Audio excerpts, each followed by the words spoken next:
সারা পৃথিবীতে যুদ্ধ যুদ্ধ চলছে, ইসরায়েল ইরান যুদ্ধ চলছে, Ukraine Russia.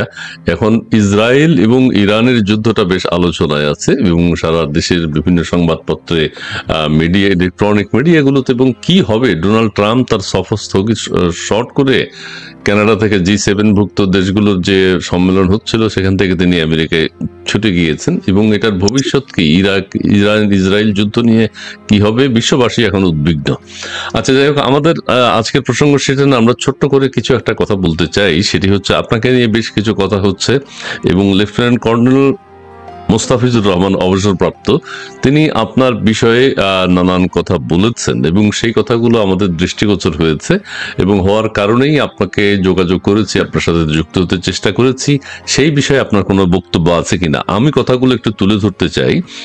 Lieutenant colonel Mostafizur Rahman অবসরপ্রাপ্ত, তিনি বলেছেন মোটা আজিজ এবং মোটা বেনজির এই দুজনকে ডক্টরেট দিয়েছেন আপনি। সেনাপ্রধান ওয়াকারুজ্জামান এবং সাবেক সেনা প্রধানদের নিয়েও তিনি বেশ কিছু কথা বলে থাকেন। এটা তার বলা উচিত হচ্ছে কিনা। আপনি একজন রয়ের এজেন্ট এবং বিভিন্ন টক শোতে আপনি ভারতের বিষয়ে বেশ কিছু কথা বলেন, যেগুলো পাবলিকলি না বললেও হতো, আপনি সেটা পাবলিকলি বলে দেন। আর হচ্ছে যে আপনার সম্পর্কে একটা শ্বেতপত্র প্রকাশিত হয়েছে, নানান বিষয় তিনি আপনার বিষয়ে উপস্থাপন করেছেন। যে কথাগুলো আমি এখন বলছি এগুলোই মোটামুটি। আর পদোন্নতির ব্যাপারে একটা কথা বলতে চাই আপনাকে, যে আমরা লেফটেন্যান্ট কর্নেল বলে থাকি, আপনি নাকি শুরুতে মেজর ছিলেন এবং মেজর হওয়ার পর থেকে এই যে অনারারি যে পদবি আপনার, সেই পদবিতে আর নাকি প্রমোশনের কোনো সিস্টেম নেই। আপনি এখন মেজর থেকে লেফটেন্যান্ট কর্নেল হয়েছেন। এই বিষয়ে আপনি আপনার অবস্থানটা একটু ক্লিয়ার করবেন প্লিজ।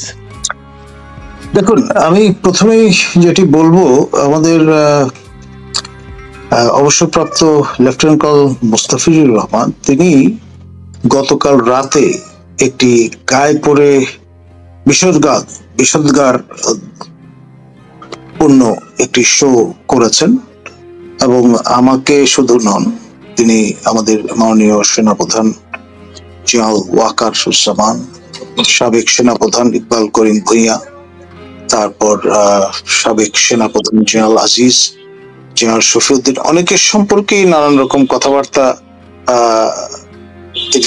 বলেন যা রীতি বিরুদ্ধ।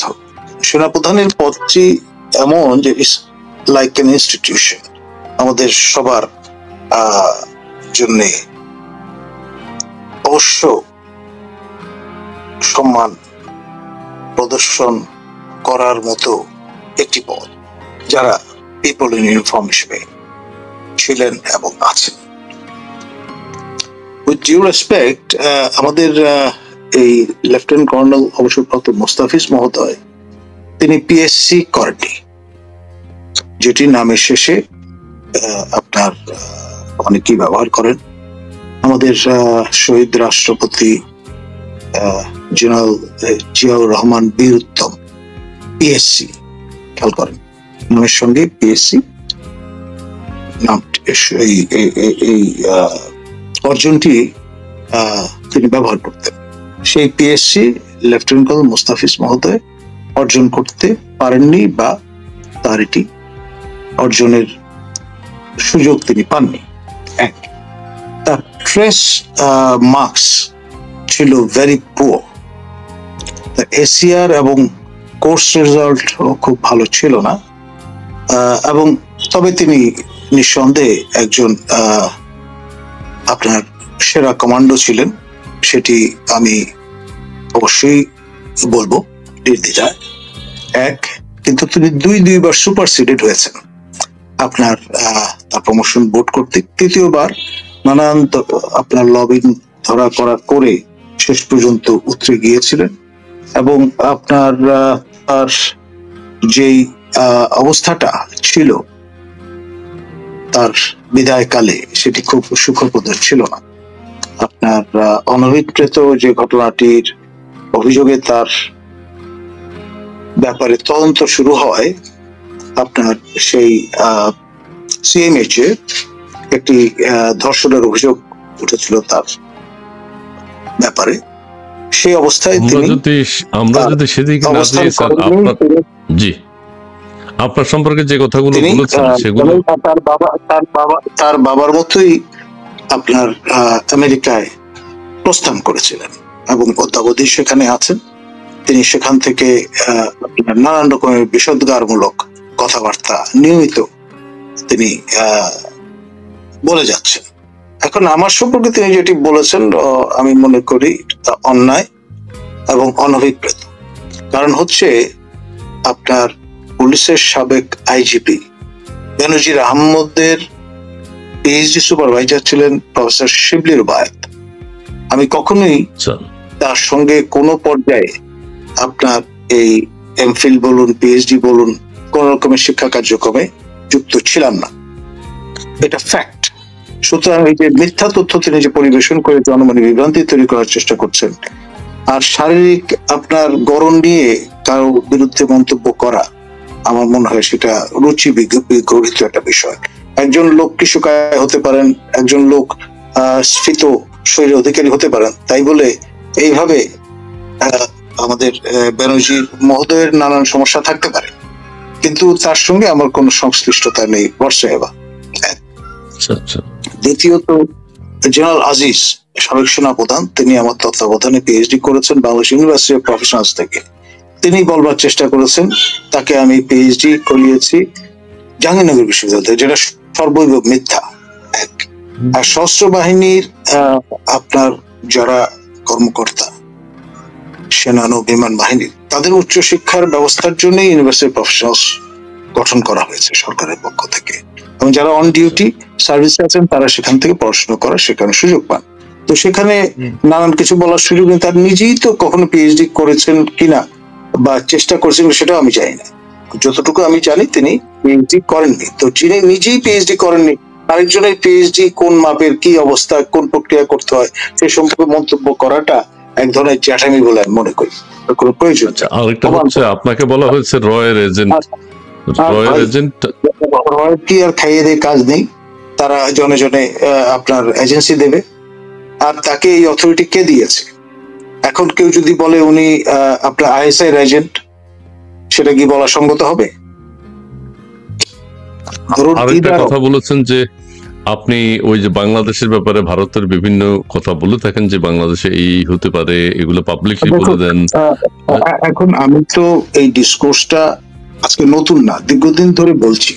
এক, পাবলিক স্পেয়ারে ডিবেট গুলো যাতে হয়, লোকজন যাতে চালচিত্রটা বুঝতে পারে, এবং এখানে রাগঢাক গুরুর তো কিছু বিষয় নেই।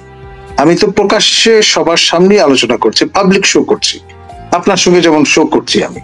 তিনি যেহেতু ঢিলটি মেরেছেন, তাকে তো সেই কারণে পাটকেলটি প্রদান করতেই হচ্ছে, তাই না? তো সুতরাং আপনার তিনি একতরফা যা ইচ্ছা তাই বলে যাবেন, আর আমরা সুবোধ বালকের মতো এই অন্যায় বক্তব্যগুলো, মিথ্যা বক্তব্যগুলো গ্রহণ করব, সেটি তো হতে পারে না। এক। তৃতীয় যে বিষয়টা, সেটি হচ্ছে ব্যক্তি উদ্যোগে কেউ শ্বেতপত্র বের করতে পারে না। তিনি যেই রেফারেন্স গুলো দেওয়ার চেষ্টা করছেন, বেসিক্যালি আমি সাবেক শিক্ষামন্ত্রী দীপুমনির বিরুদ্ধে তার ইন্টিগ্রিটি নিয়ে প্রশ্ন তুলেছিলাম, এবং প্রকাশ্য দিবালোকে আমাদের বেগম রোকেয়া বিশ্ববিদ্যালয়ের তৎকালীন রেজিস্ট্রার কর্নেল আবুহানা মুস্তফা কামাল অবসরপ্রাপ্ত, তাকে সঙ্গে নিয়ে রিপোর্টার সেমিনারিতে প্রেস কনফারেন্স করে আমি যে চ্যালেঞ্জটা ছুড়ে দিয়েছিলাম, সেই কারণে কুপিত হয়ে তৎকালীন শিক্ষামন্ত্রী আমার সম্পর্কে নানান রকমের আপনার উল্টো পাল্টা কথাবার্তা বলার জন্য কিছু তার লেসপেন্সারকে লেলিয়ে দিয়েছিলেন। সেই লেসপেন্সারদের বক্তব্যের রেফারেন্স দিয়ে তিনি নানান রকম কথা বলবার চেষ্টা করছেন, যেহেতু তার উদ্দেশ্য হচ্ছে মেলাইন করা। এখন আমি যদি বলি তিনি দীপুমনির লেসপেন্সার, তার প্রতিনিধিত্ব করছেন, এটা কি খুব ভালো কাজ হবে? তিনি তো সারা জীবন 180 ডিগ্রি সমারসল্টের ভূমিকায় ছিলেন। একবার এই ধরনের কথা বলছেন, ঠিক কিছুদিন পরে আবার ঠিক উল্টো কথাবার্তা বলছেন। এটা তো আমরা বরাবর দেখে এসছি। তার সঙ্গে আমার একাধিকবার টক শোতে অংশগ্রহণ করার সুযোগ হয়েছে, এবং সেখানেও আমি কিন্তু যথেষ্ট সম্মান দিয়ে তার সঙ্গে কথা বলেছি। তিনি আমার সঙ্গে কোনো রকমের অল্টারকেশনে যাননি। স্বপরিণতিতে হঠাৎ করে তার কি ভীমরতি ধরেছে, তিনি ভারত বিরোধিতা করতে গিয়ে আপনার সবাইকে আপনার ভারত পছন্দ লোক হিসেবে চিহ্নিত করবার যে আপনার স্বপ্রণোদিত হয়ে দায়িত্বটা গ্রহণ করেছেন, সেটি করতে তাকে অধিকার কে দিয়েছে? এক। আরেকটা হচ্ছে আমি বাংলাদেশ রাষ্ট্রের একজন নাগরিক হিসেবে এবং আমি একজন কমিশন অফিসার হিসেবে আমি কিভাবে আপনার একটা বিদেশি গোয়েন্দা সংস্থার হয়ে কাজ করব? আপনি বলেন আমাকে। এটা তো অত্যন্ত গুরুতর একটা বিষয়, যেটি নিজে বিদেশে আপনার অবস্থানরত অবস্থায় এবং তিনি পার্সন নন গ্রাটা, নিজেই পিএনজি, তিনি সমস্ত কথাবার্তা বলার ধৃষ্টতা কিভাবে দেখান? এক। আর তৃতীয়ত, তিনি তো কোনো কাউন্টে এই ধরনের কথা বলতে পারেন না। আমি 2002 সনে বাংলাদেশ মিলিটারি একাডেমি থেকে প্রি কমিশন কোর্স করে কমিশন লাভ করেছি। ধাপে ধাপে আপনার সেকেন্ড লেফটেন্যান্ট থেকে লেফটেন্যান্ট, লেফটেন্যান্ট থেকে ক্যাপ্টেন, ক্যাপ্টেন থেকে মেজর, মেজর থেকে লেফটেন্যান্ট কর্নেল হয়েছি। তিনিও একই প্রক্রিয়া। তিনি বলেছেন যে এটার কোনো সিস্টেম নাকি নেই, অনারারি পদ, প্রমোশন আপনি মেজর থেকে লেফটেন্যান্ট কর্নেল হয়ে গেছেন। মহামান্য রাষ্ট্রপতির আদেশে গ্যাজেট হয়েছে এবং সেটি একটা লং প্রসেস, একটা প্রমোশন বোর্ড আছে, বোর্ড থেকে সেটি মিলিটারি সেক্রেটারির কাছে যায় ফরওয়ার্ড করার জন্য, তারপরে সেনাপ্রধানের কাছে যায়, সেনাপ্রধানের সুপারিশ আবার প্রতিরক্ষা মন্ত্রণালয়ে আসে, প্রতিরক্ষা সচিব হয়ে সেটা প্রতিরক্ষা মন্ত্রীর দায়িত্বে যিনি সরকার প্রধান থাকেন তার কাছে যায়, তার সুপারিশে সেটি আবার মহামান্য রাষ্ট্রপতির কাছে যায় এবং তার আদেশে তখন প্রতিরক্ষা মন্ত্রণালয় থেকে গ্যাজেট প্রকাশিত হয়। তার জন্য যেমন গ্যাজেট হয়েছে, আমার জন্য একই রকম ভাবে একই প্রক্রিয়া গ্যাজেট হয়েছে। এখন তিনি এত স্বল্প জ্ঞান নিয়ে এ ধরনের কথাবার্তা অপ্রস্তুত অবস্থায় কেন যে বলেন, সেটাতেই আমি অবাক হয়ে যাচ্ছি। গন্ডমুখের মতো আচরণ একটা লোক যদি করে, তাহলে আর আমাদের কি বলবার আছে তার সম্পর্কে? না থাকলে এই ধরনের আচরণ তো তিনি করতে পারেন। আমি যেমন তার সম্পর্কে তিনি এত বিশুদ্ধার করা সত্ত্বেও তার যেটা স্ট্রেংথের জায়গা, আমি বুঝেছি সুপার কমান্ডো, ব্রিলিয়ান্ট অফিসার ওই অর্থে, কিন্তু তার পারফরমেন্স ছিল পুরো অন্য অর্থে, যে কারণে তিনি সুপারসিডেড হয়েছেন 2 বার এবং অনেক ধরা করা করে তৃতীয়বারের মতো তিনি লেফটেন্যান্ট কর্নেল হতে পেরেছেন। এবং তারপরে আবার এই ধর্ষণের অভিযোগ যখন উত্থিত হলো, এটা নিয়ে ইনকোয়ারি শুরু হলো, তিনি তখন মার্কিন মূল্যকে পাড়ি জমালেন, তারপর থেকে আর আসেন। আমরা সেদিকে যেতে চাই না স্যার, আপনি আপনার কথাটা ব্যক্ত করেছেন, আপনার ব্যাখ্যা আপনি দিয়েছেন। আমরা চাই না কাদা ছড়াছড়ি হোক, আসলে এগুলো থেকে দূরে থাকাই ভালো। তারপর মজাটা হচ্ছে যে শুরুটা কিন্তু তিনিই করেছেন। আমাদের যে ক্লারিফিকেশনটা প্রদান করতে হচ্ছে, আমি ডেফিনেটলি করি। তিনি স্বপ্রণোদিত হয়ে এই কাজটি শুরু করেছেন এবং একইভাবে তিনি মাননীয় সেনাপ্রধান, সাবেক সেনাপ্রধান, তার আগে সেনাপ্রধান, এইভাবে সিরিজ অফ স্ল্যান্ডারিং কাজকর্মগুলো তিনি করে যাচ্ছেন, যেটি আমি মনে করি বাংলাদেশ রাষ্ট্রের একজন নাগরিক হিসেবে, সাবেক একজন সেনা কর্মকর্তা হিসেবে কোনোভাবেই শোভনীয় নয়। আল্লাহ তাকে হেদায়েত করুক, তিনি তার এই মনোভাব পরিত্যাগ করুন, সেই আপনার দোয়াই আমরা তার জন্য করতে পারি। জি, অনেক ধন্যবাদ। আমি দর্শকদের উদ্দেশ্যে একটু বলে নিন, প্রিয় দর্শক, আপনারা অনেকে যুক্ত হয়েছেন আমাদের সাথে। আমরা আজকে আর সেই সব আমরা প্রশ্নগুলো দেখিয়েছি, আপনার মন্তব্যগুলো দেখাচ্ছি, কিন্তু সেগুলো নিয়ে আর এগোতে চাই না। স্যারের সাথে আজকের দীর্ঘ বক্তব্য, স্যারের কথা শুনতে চাই না, স্যারকে ছুটি দিতে চাই, আমিও ছুটি নিতে চাই। তবে আমরা বাংলাদেশ সময় রাত 11টায় ডেস্টিনির যিনি চিফ ম্যানেজিং ডিরেক্টর রফিকুল আমিন, তার সাথে কথা বলবো। তিনি আমাদের সাথে যুক্ত হবেন বাংলাদেশ সময় রাত 11টায়। আপনারা সবাই যদি সেই অনুষ্ঠানটিতে যুক্ত হন, অনেক ভালো লাগবে। আপনাদের যদি কোনো প্রশ্ন থাকে সেটি আমাদেরকে জানাবেন। অনেকে অনেক মন্তব্য করছেন, আমরা মন্তব্যগুলোর উত্তর না নিয়ে এই পর্ব আজকের মতো এখানে শেষ করতে চাই। স্যার, আপনার অংশগ্রহণের জন্য অনেক ধন্যবাদ জানাচ্ছি। আপনি আপনার নিজের অবস্থান পরিষ্কার করেছেন, আমাদের দর্শক মন্ডলী সেটি শুনেছে।